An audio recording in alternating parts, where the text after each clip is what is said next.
Mohon kepada Romo Yai Ahmad Muafiq untuk bisa menambahkan penjelasan terkait pertanyaan yang lumayan panjang tadi, Gus.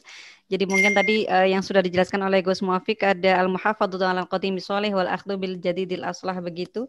Dan itu kemudian disandingkan dengan beberapa qawaid fikih yang ad-darar mungkin la darar wa la dirar begitu. Tidak hanya ad-darurat tutubihul mahdhurat ataupun yang lainnya. Itu semua adalah prinsip yang memang harus dikembangkan oleh NU ke depan dan mungkin nanti juga akan diadopsi oleh teman-teman Wisma ini untuk menangkal radikalisme baik keagamaan ataupun kebangsaan. Monggo, Romo Yai. Oke. Jadi dengar. Nggih. Jadi gini. Sambut. Era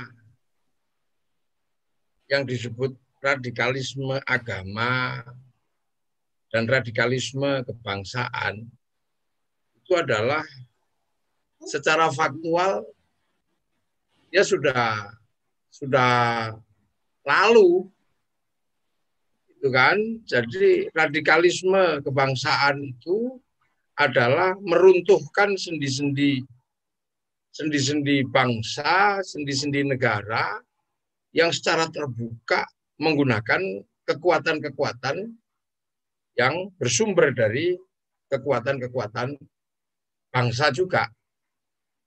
Jadi penjajahan itu radikalisme kebangsaan. Nah itu berhenti, radikalisme kebangsaan itu berhenti ketika disepakati ada kesepakatan namanya nation state atau negara bangsa. Jadi dulu bangsa Eropa radikal dia nyerang semua bangsa. Bangsa Mongolia radikal dia serang semua bangsa. Dia runtuhkan bangsa Arab, dia runtuhkan bangsa Eropa, runtuh semua. Kan gitu. Nah, era itu berhenti gitu ketika kemudian bangsa-bangsa bersepakat untuk membentuk nation state. Dan kemudian nation state ini dilindungi oleh United Nation State atau yang dikenal dengan Perserikatan Bangsa-Bangsa. Sehingga ada hukum-hukum internasional yang disepakati untuk tidak melakukan kekerasan atas nama bangsa. Nah, ini disepakati.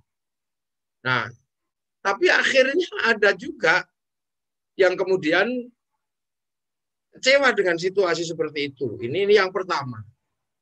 Yang kedua, radikalisme agama. Jadi agama itu dari titik awal ketika ada memang sangat radikal. Gitu. Sangat radikal semua agama. Jadi agama itu anti penindasan. Semua agama. Nabi Ibrahim anti penindasan terhadap Namrud. Nabi Musa yang melahirkan Yahudi anti penindasan terhadap Fir'aun. Nabi Isa anti terhadap penindasan Romawi. Islam juga sama, pertama muncul adalah anti penindasan terhadap Quraisy, terhadap ini. Nah, akan lama-lama ketika kemudian ruang yang dibangun oleh pemerintah, oleh agama ini, akhirnya membantu sebuah kesepakatan bersama antar internal agama ini untuk membentuk sesuatu yang akhirnya juga disebut nation state atau negara bangsa. Seperti akhirnya kemudian Nabi Muhammad membentuk masyarakat Madinah.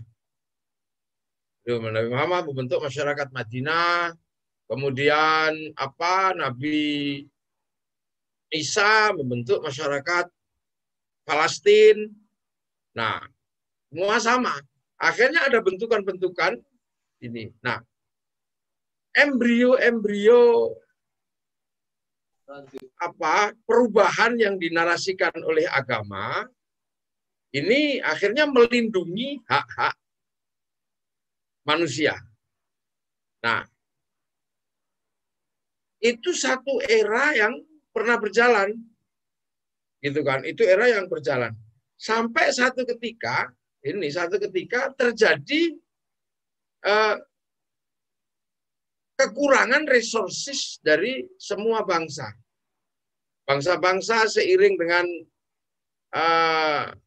terbentuknya nation state, akhirnya tidak bisa semena-mena. Orang Eropa tidak bisa lagi semena-mena mengambil resources dari Asia. Orang Asia tidak bisa semena-mena lagi mengambil resources sama-sama juga dari Asia. Nah, pada saat itu kemudian muncullah perselingkuhan gitu kan. Perselingkuhan antara radikalisme bangsa, radikalisme negara, terjadi perselingkuhan dengan radikalisme agama. Nah, ini yang kemudian menghasilkan istilah yang dulu dalam bahasa Arab sering disebut pertemuan antara antara ad-din dan ad-daulah, atau yang sering dikenal dengan ad-din disandera oleh ad-daulah. Tuh, itu terjadi. Jadi kemudian sama juga di Eropa, agama disandera oleh negara. Kalau harus disebut nama nanti jadi masalah. Kan gitu. Di Amerika juga sama, akhirnya agama disandera oleh negara. Bahkan di Rusia, akhirnya agama disandera oleh negara setelah kepentingan-kepentingan ini. Nah, akhirnya kemudian belakangan yang sedang kita alami seperti ini sekarang sebenarnya adalah radikalisme agama disandera oleh radikalisme daulah. Nah, inilah yang sedang terjadi. Nah, ada yang kemudian diperuntukkan untuk menjebol sebuah nation state untuk mencari resources gratisan.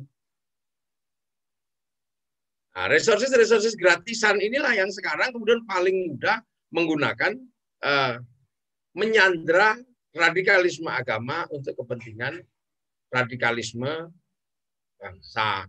Nah, ini terjadi. Makanya kemudian radikalisme agama kita rasakan betul. Dulu radikalisme agama di awal-awal hanya berbicara tentang tahlilan, hanya berbicara tentang ziarah kubur, hanya berbicara. Tapi belakangan radikalisme agama berbicara tentang mengganti sebuah negara. Dan itu sedang kita alami. Nah, ini kan prosesnya bisa kita lacak dari referensi-referensi yang cukup lama. Lahirnya kasus syubhatil khaliqil ardi was samawat, lahirnya konsep al-wala wal bara. Semua ini sebenarnya juga akhirnya menjadi sebuah bentuk penggunaan radikalisme agama untuk kebutuhan radikalisme negara. Nah, sistem sandera seperti ini yang kemudian hari ini bisa kita rasakan. Makanya saya pernah dengan salah satu tokoh di Malaysia, kenapa dia juga akhirnya bersikap radikal terhadap radikalisme agama.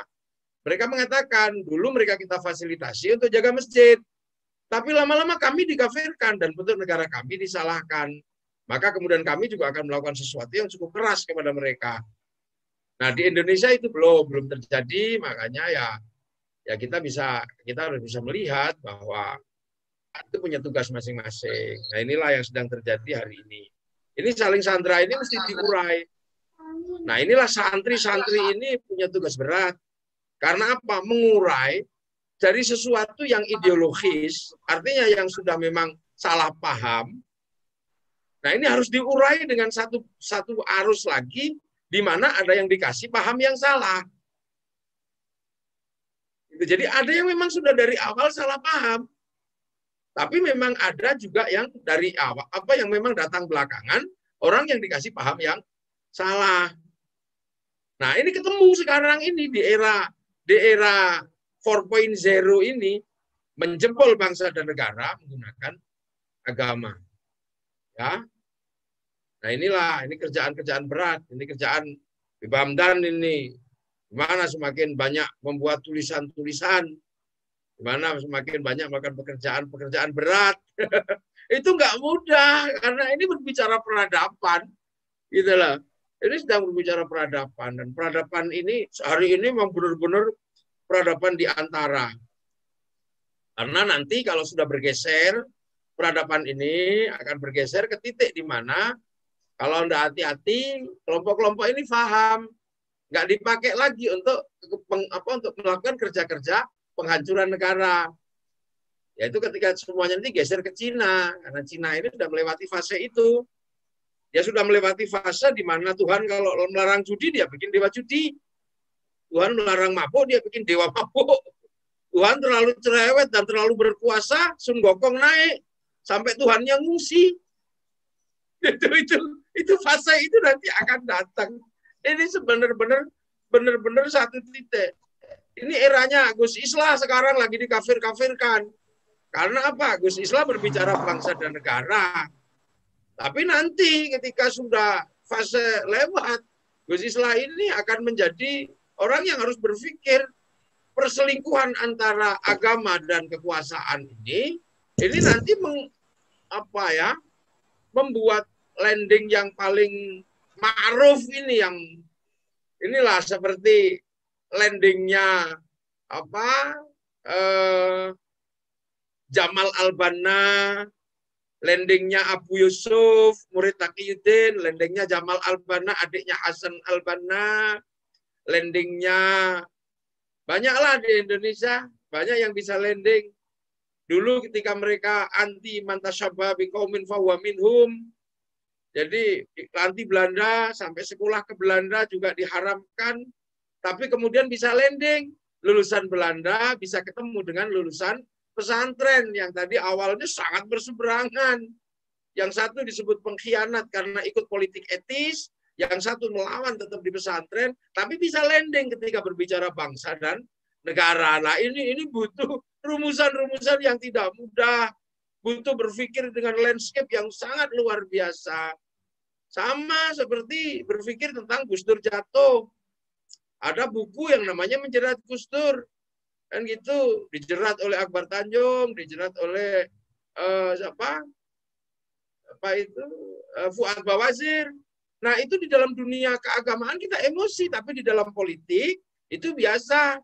Karena mungkin juga sebenarnya Gus Dur mau menjerat Akbar Tanjung juga menjerat Fuad Bawazir, tapi keduluan gitu. Itu satu fakta berikutnya bahwa kalau dituduh Megawati adalah yang menjatuhkan Gus Dur bekerja sama dengan Akbar Tanjung, toh dia dinamis bahwa akhirnya Akbar Tanjung dipenjara juga sama Megawati. Runtuhnya kekuasaan karena dilawan oleh HMI, jadi dikotomi HMI PMII juga harus disudahi karena dinamis. Karena setelah itu Mahfud MD jadi ketua KAHMI.